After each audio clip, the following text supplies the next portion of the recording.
Hello guys, welcome to H2O, the A to Z of chemistry. I am Dr. Ritu Johar, your educator for this course, Some Basic Concepts of Chemistry. So we will begin with lecture 5 from the course, but make sure you have watched the previous ones before viewing this one. In this lecture, we would be continuing the laws of chemical combination. In the previous lecture, we discussed 4 laws: the law of conservation of mass, the law of definite proportion, the law of multiple proportions, and the law of reciprocal proportions. We are left with 2 more laws: the Gay Lussac law of gaseous volume and the Avogadro's law. So we will begin with the Gay Lussac's law of gaseous volume. So what does the Gay Lussac law say? This is basically a law on gases only, not valid for solids and liquids. And this law states that when gases combine or they are produced in a chemical reaction, they do so in a simple ratio by volume, provided all the gases are at same temperature and pressure, right? So we can see this with an example that chlorine and hydrogen gases, they combine to form hydrogen chloride gas. That is, we have one volume of chlorine, Cl2, combining with one volume of hydrogen, H2, makes what? 2 volumes of HCl gas, right? So what will be the volume ratio of H2 is to Cl2 is to HCl is 1:1:2. So this is a simple ratio by volume, provided the only thing is that the gases should be at the same temperature and pressure. So let us see this with a few more illustrations. So the first illustration we have is of the combination of hydrogen and nitrogen. So nitrogen gas reacts with hydrogen gas to form ammonia gas, right? So the gas word is very important. One volume of nitrogen is combining with 3 volumes of hydrogen to give 2 volumes of ammonia. So the volume ratio of nitrogen to ammonia is 1:3:2. This is a simple whole number ratio. Then we have the combination of ammonia and HCl. So here ammonia and HCl, they both are gases and they are combining to form ammonium chloride, which is a solid. So the ratio of ammonia is to HCl is 1:1, but the ratio is not applicable to ammonium chloride as it is a solid. And the Gay Lussac's law is only for gases. Now the Gay Lussac's law is a purely experimental law like other laws of chemical combination. However, unlike other laws, this could not be deduced from the Dalton's atomic theory because the Dalton's atomic theory could not distinguish between atoms and molecules, and this is an important limitation to the Dalton's atomic theory. So now first of all, let us understand what are the limitations of Dalton's atomic theory. So the first limitation is that it does not explain the law of chemical combination, why the chemical reactions are happening in the first place. Then it fails to explain the law of gaseous volumes, that is, it could not explain the Gay Lussac's law. Then it does not give the idea of isotopes and isobars. It does not distinguish between the ultimate particle of an element and a compound, because the ultimate particle of an element, it can be an atom or a molecule, whereas for a compound it is always a molecule. Then it does not provide any idea about the structure of atom. It could not explain the nature of the binding forces between the atoms and the compound atoms, which we know of today as molecules, and account for the existence of matter in the 3 states, that is the solids, liquids and gases. So now the Dalton's atomic theory has undergone certain radical changes because of the researches conducted towards the end of the 19th century and the beginning of the 20th century by Sir J.J. Thomson, Rutherford, Niels Bohr, Chadwick and others, which all you are going to study in a course called as the atomic structure.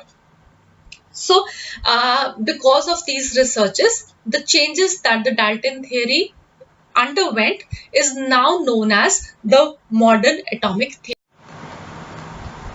So the first postulate of the modern atomic theory is that atom is composed of still smaller particles called as electrons, protons and neutrons. Thus, atom is no longer indivisible, but please remember atom is still the smallest particle which can take part in a chemical reaction. Then atoms of the same element may not be similar in all respects. They may have different atomic masses. For example, the atom of chlorine has atomic mass 35 and 37. Such elements, the atoms of which have similar properties but different atomic masses, are called as isotopes. And then we have the atoms of different elements. They may have same atomic masses. What Dalton said was that the atoms of different elements, they have different properties. They cannot have same properties, but we have atoms of different elements which have the same atomic masses. For example, argon and calcium, they have different properties, but the masses are the same, that is 40. Such elements where the atoms have same atomic masses but they have different properties are called as isobars. So please remember the term isobars also. Then in case of atom, some cases the atoms of different elements, they may not combine in simple ratio. For example, in a molecule of sugar C12H22O11, the ratio of carbon is to hydrogen is to oxygen is 12 is to 22 is to 11. This is not at all simple, but yes, it can be called as an integral ratio. Then atoms of one element, they can be changed into atoms of the other element. Remember, we did this while we were discussing the nuclear reactions. So we have another example of a nuclear reaction, beryllium plus helium forming carbon plus one neutron. So here the atoms of one element, they have changed into atom of another element. And then we have that mass and energy are interconvertible. This we've already discussed in the law of conservation of mass, where mass and energy, they are related by the equation E is equal to mc square. One more point, please, that also you remember that there are no compound atoms. Now they are called molecules, and molecule is the smallest particle of matter which is capable of independent existence, right? Now, we will go back to Gay Lussac's law after having discussed all this. So, Gay Lussac, he did experiments on the reactions involving gases, and there he proposed that there has to be a simple relationship between the number of molecules and the volume of gases. But this was not accepted by Dalton. So then there came another scientist known as Berzelius, and he gave the Berzelius Hypothesis, which correlates the Gay Lussac's law of gaseous volumes and Dalton's atomic theory. Okay, and what does this hypothesis say? It says that under similar conditions of temperature and pressure, equal volumes of all gases, they contain equal number of atoms. Now the term atom here, this includes compound atoms of Dalton also. So when Berzelius applied this hypothesis to certain gaseous reactions, it was found to be in direct clash with the Dalton's atomic theory. So let us see how does this happen. We have hydrogen plus oxygen combining to form water vapor. So this is experimentally done. We all know this also, that when two volumes of hydrogen, they combine with one volume of oxygen, we get two volumes of water vapor, right? So when we apply the Berzelius hypothesis to it, so if the same volume is going to have same number of atoms, then we can say that if one volume has n number of atoms, then two volumes of hydrogen will have 2n atoms, one volume of oxygen will have n atoms, and water vapor, 2 volumes will have 2 n atoms. Or we can say that 2 atoms of hydrogen, they will combine with 1 atom of oxygen to give 2 compound atoms of water vapor. Or 1 atom of hydrogen combines with half atom of oxygen, giving 1 compound atom of water vapor.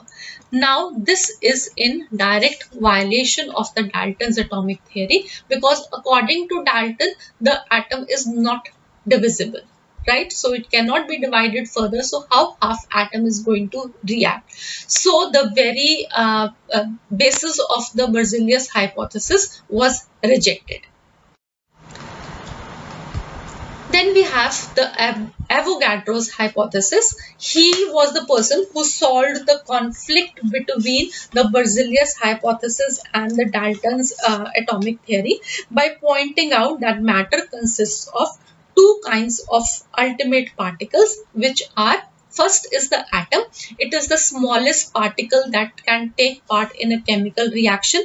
It may or may not have independent existence. And the second particle is molecule. This is the smallest particle of a substance, element or compound which can have independent existence. Thus, the smallest particle of gases which can exist independently are molecules and not the. So Avogadro modified the Berzelius hypothesis, and now this states that under similar conditions of temperature and pressure, equal volumes of all gases contain equal number of molecules. And if we apply this to the same experiment which was done earlier, so hydrogen plus oxygen forming water vapors, so 2 volumes of hydrogen combining with 1 volume of oxygen to give 2 volumes of water, and applying the Avogadro's hypothesis, we have 2n molecules of hydrogen combining with n molecules of oxygen to give 2n molecules of water vapor. So this would ultimately form 1 molecule of hydrogen combining with half a molecule of oxygen to give 1 molecule of water vapor. And now, because the molecule can be subdivided, the result is not in conflict with the Dalton's atomic theory. So now let us see what are the applications of this Avogadro's hypothesis. This hypothesis is now such a fundamental law of chemistry that now it is called as Avogadro's law, and it has played an important role in the development of chemistry. So the first application is that it helps in determining the atomicity of elementary gases. Then it can help in explaining the Gay Lussac's law, that it helps to determine the molecular formula of gases. It helps to derive a relationship between molecular weight and volume of a gas. It helps to establish relationship between molecular weight and vapor density of a gas. And it modifies the Dalton atomic theory. So all something you must have understood how we can achieve them, and the others like relationship between molecular weight and vapor density and so forth, we would be understanding as the course progresses. So now what we have is the atomic molecular theory. We have understood that there are atoms and there are molecules, and now these have been combined into the atomic molecular theory.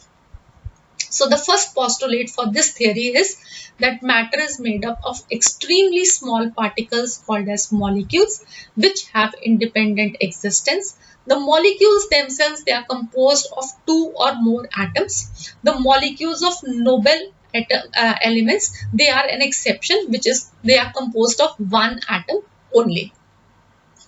Then molecules of a particular substance, they are identical in all respects, for example mass, size, shape, etc. Then molecules of different substances, they have different masses, size, shapes and other properties.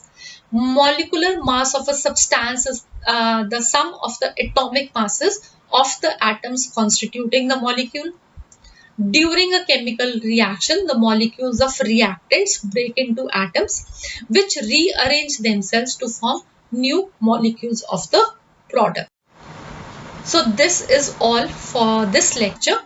In the next lecture, we would be discussing the mole concept, which is a very important topic for you all. In case you have not understood anything in this lecture, you can mail us at h2ochemistry@gmail.com. If you've liked the lecture, please do upvote for us and also subscribe to the course. For now, have a nice day, enjoy yourself. See you in lecture number 6.